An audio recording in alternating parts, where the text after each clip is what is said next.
Hi, welcome to వేద vlogs. ఈరోజు లక్ష్మీదేవి జయంతి. లక్ష్మీదేవి జయంతి రోజు ఎలా ఆదరిస్తే మనకి అష్టైశ్వర్యాలు సొంతమవుతాయో ఈ వీడియోలో చెప్పబోతున్నాను. సో ఈ వీడియో మీకు నచ్చితే నా ఛానల్ని సబ్స్క్రైబ్ చేయండి అండ్ వీడియోని లైక్ చేయండి, షేర్ చేయండి. వీడియోలోకి వెళ్ళిపోతే, సర్వసంపదలకు అధినేత్రి లక్ష్మీదేవి.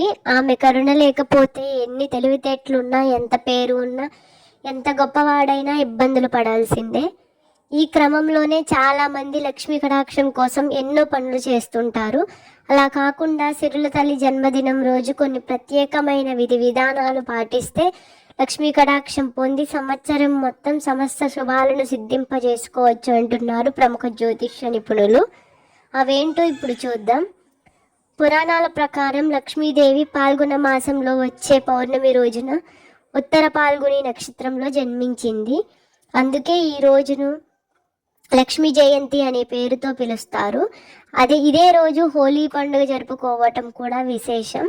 అయితే ఈ సంవత్సరం మార్చి 14వ తేదీ శుక్రవారం పాల్గొన శుద్ధ పౌర్ణమి రోజును శ్రీ లక్ష్మీ జయంతిగా జరుపుకోవాలని సూచిస్తున్నారు జ్యోతిష్యులు. లక్ష్మీదేవి జయంతి సందర్భంగా అమ్మవారి సంపూర్ణ అనుగ్రహం పొందడానికి ఏ విధంగా పూజ చేయాలో వివరిస్తున్నారు జ్యోతిష్యులు. లక్ష్మీదేవిని ఎలా పూజించాలంటే, లక్ష్మీ జయంతి రోజు ముందుగా ఇంటిని శుభ్రపరుచుకోవాలి. ఆ తర్వాత స్నానమాచరించి పూజా మందిరంలో ఏనుగులు తొండంతో నీళ్లు తీసుకొని లక్ష్మీదేవికి అభిషేకం చేస్తుండే వరద అభయహస్తాలతో తామర పువ్వులలో కూర్చొని అమ్మవారి చిత్రపటాన్ని ఏర్పాటు చేసుకోవాలి. ఆ తర్వాత లక్ష్మీదేవి చిత్రపటానికి గంధం, కుంకుమ బొట్లతో అలంకరించుకోవాలి. అనంతరం చిత్రపటం ఎదురుగా ప్రమిదలో తామర లేదా జిల్లేడు వత్తులతో దీపం వెలిగించాలి. అవి లేకపోతే 6 మామూలు వత్తులు వేసి దీపారాధన చేయాలి. శ్రీ లక్ష్మీదేవి జయంతి రోజు అష్టమూలిక తైలంతో దీపం పెడితే చాలా మంచిదంటున్నారు. అది అందుబాటులో లేకపోతే ఆవు నెయ్యి, నువ్వుల నూనె లేదా కొబ్బరి నూనెతో దీపం పెట్టుకోవాలి. లక్ష్మీదేవిని పూజించే సమయంలో ఒక ప్రత్యేకమైన మంత్రాన్ని వీలైనన్ని సార్లు జపించాలి. ఆ మంత్రం లక్ష్మీ కమలవాసినయే స్వాహ. దీన్ని విమల మంత్రం అని కూడా అంటారు. గులాబీ పూలు, పద్మపుష్పాలతో సిరుల తల్లిని పూజిస్తే చాలా మంచిది. ఒకవేళ రకరకాల పూలు అందుబాటులో లేకపోతే అక్షింతల్లో కుంకుమ కలిపి వాటితో పైన చెప్పిన మంత్రాన్ని జపిస్తూ అమ్మవారిని పూజించినా మంచి ఫలితం ఉంటుందంటున్నారు జ్యోతిష్యులు. ఆ తర్వాత అమ్మవారికి వడపప్పు, పానకాన్ని నైవేద్యంగా సమర్పించాలి. ఆపై ఈ ప్రసాదాన్ని ఇంట్లో ప్రతి ఒక్కరూ స్వీకరించాలి. శ్రీ లక్ష్మీ జయంతి రోజు అమ్మవారికి బెల్లం పొంగలి నైవేద్యంగా సమర్పించండి.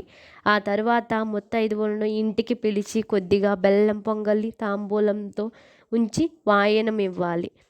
ఇలా చేసిన ఏడాది మొత్తం లక్ష్మీదేవి కటాక్షం సిద్ధిస్తుందంటున్నారు. అదేవిధంగా మారేడు దళం మీద గంధం రాసి దాన్ని లక్ష్మీదేవి ఫోటో వద్ద ఉంచి నమస్కారం చేసుకోండి. ఇలా చేసిన అమ్మవారి అనుగ్రహం పొందవచ్చు అంటున్నారు. కొందరి ఇళ్లల్లో లక్ష్మీదేవి విగ్రహం ఉంటుంది. అలా విగ్రహం ఉన్నవారు లక్ష్మీ జయంతి నాడు వట్టి వేళ్ళు కలిపిన నీళ్లతో అమ్మవారికి అభిషేకం చేసిన, లేదంటే మారేడు దళాలతో అభిషేకం చేసిన మంచి ఫలితం ఉంటుందని చెబుతున్నారు. అయితే పాదరస లక్ష్మీదేవి విగ్రహం ఉన్నవారు మాత్రం ఈరోజు ఖచ్చితంగా ఆవు పాలతో అభిషేకం చేయాలని, ఆ తరువాతే నీటితో కడిగి గంధం బొట్లు పెట్టి బెల్లం ముక్కను నైవేద్యంగా సమర్పించాలని అంటున్నారు. శ్రీలక్ష్మీ జయంతి రోజు ఈ 2 స్తోత్రాలు విన్నా చదివినా అన్నీ శుభాలే కలుగుతాయి అంటున్నారు. అవేంటో చూద్దాం. కనకదార స్తోత్రం, శ్రీ సూక్తం. ఈ విధంగా లక్ష్మీదేవి జయంతి రోజున ప్రత్యేకమైన విధి విధానాలు పాటించటం ద్వారా లక్ష్మీదేవి సంపూర్ణ అనుగ్రహం పొంది సంవత్సరం మొత్తం సమస్త శుభాలను సిద్ధింపజేసుకోవచ్చుంటున్నారు జ్యోతిష్యులు. పైన తెలిపిన వివరాలు కొందరు నిపుణులు వివిధ శాస్త్రాల్లో పేర్కొన్న అంశాల ఆధారంగా అందించినవి మాత్రమే. వీటిలో అన్నిటికీ ఆధునిక శాస్త్రీయ ఆధారాలు లేకపోవచ్చుననే విషయాన్ని పాఠకులు గమనించాలి. దీన్ని ఎంతవరకు విశ్వసించాలనేది పూర్తిగా మీ వ్యక్తిగత విషయం.